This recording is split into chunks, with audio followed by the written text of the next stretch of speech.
Assalamualaikum warahmatullahi wabarakatuh.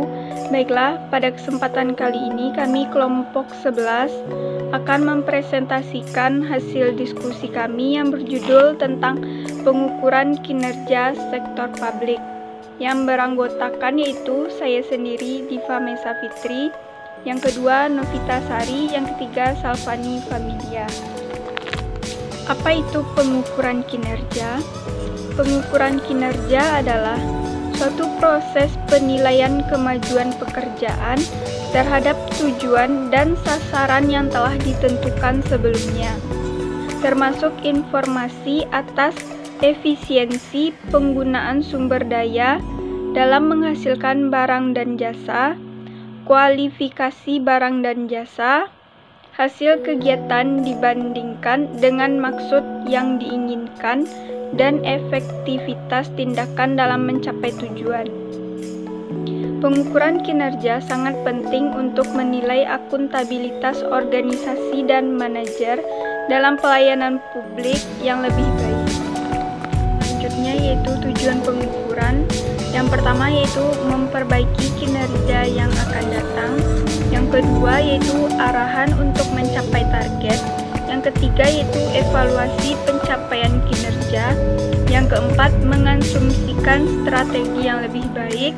Yang kelima, mengalokasikan sumber daya. Yang keenam, mengukur finansial dan non-finansial secara berimbang. Manfaat pengukuran kinerja yaitu yang pertama, memberikan pemahaman mengenai ukuran yang digunakan untuk menilai kinerja manajemen. Yang kedua yaitu untuk memonitor dan mengevaluasi pencapaian kinerja dan membandingkannya dengan target kinerja serta melakukan tindak korektif untuk memperbaiki kinerja. Yang ketiga yaitu sebagai dasar untuk memberikan penghargaan dan hukuman secara objektif atas pencapaian yang diatur sesuai dengan sistem pengukuran kinerja yang disepakati. Yang keempat yaitu membantu mengidentifikasi apakah kepuasan pelanggan telah terpenuhi. Yang kelima, membantu memahami proses kegiatan instalasi pemerintah. Yang keenam yaitu memahami bahwa pengambilan keputusan dilakukan secara objektif.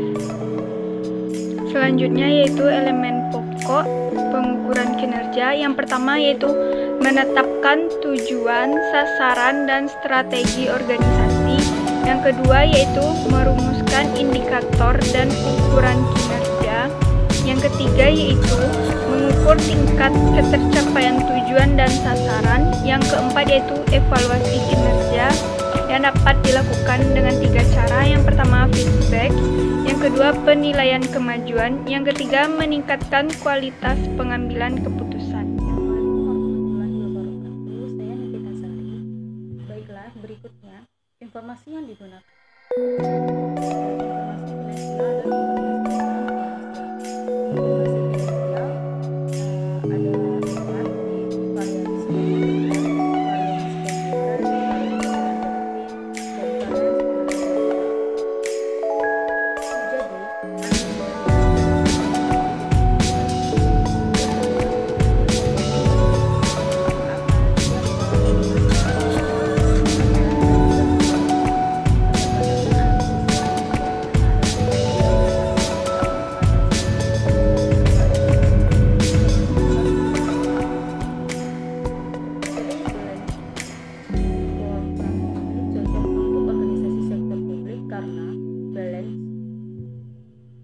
Tetapi juga aspek kualitatif dan pengukuran dengan metode ini melibatkan 5 aspek perspektif hasil berupa proses, dan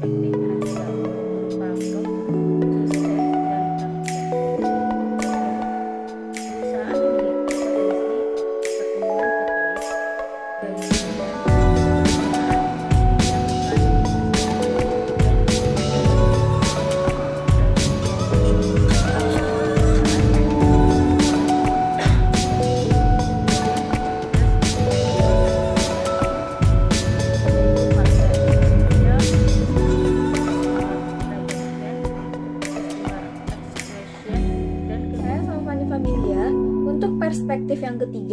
perspektif efisiensi proses internal, yaitu proses inovasi, selanjutnya dilakukan proses operasi, dan yang terakhir akan terjadi proses purna jual. Perspektif yang keempat adalah perspektif learning and growth. Pentingnya suatu organisasi bisnis untuk terus mempertahankan karyawannya, memantau kesejahteraan karyawan, dan meningkatkan pengetahuan karyawan, karena dengan meningkatkan pengetahuan karyawan akan meningkat pula kemampuan karyawan untuk berpartisipasi dalam pencapaian hasil ketiga perspektif di atas dan tujuan perusahaan. Perspektif pembelajaran dan pertumbuhan organisasi merupakan faktor pendorong dihasilkannya kinerja yang istimewa dalam 3 perspektif balance scorecard. Yang kelima adalah perspektif yang dinilai visi atau misi, yaitu karakteristiknya menjelaskan faktor pemicu keberhasilan atau kegagalan organisasi, mudah berubah, perubahan tidak dapat diprediksi, dan variabel tidak dapat diukur. Selanjutnya, kita akan membahas tentang aspek pengukuran kinerja, yaitu yang pertama adalah kelompok input, yaitu segala sesuatu yang dibutuhkan agar pelaksanaan kegiatan dapat berjalan untuk menghasilkan keluaran. Yang kedua adalah proses, yaitu ukuran kegiatan baik dari segi kecepatan, ketepatan, maupun tingkat akurasi pelaksanaan kegiatan tersebut. Yang ketiga adalah output. Output merupakan sesuatu yang diharapkan langsung dapat dicapai dari suatu kegiatan yang dapat berwujud maupun tidak berwujud. Yang keempat adalah outcome, yaitu segala sesuatu yang mencerminkan berfungsinya keluaran kegiatan pada jangka menengah yang mempunyai fungsi langsung. Yang kelima adalah benefit. Benefit adalah sesuatu yang terkait dengan tujuan akhir dari pelaksanaan kegiatan. Yang terakhir adalah impact atau dampak. Dampak ini adalah pengaruh yang ditimbulkan baik positif maupun negatif.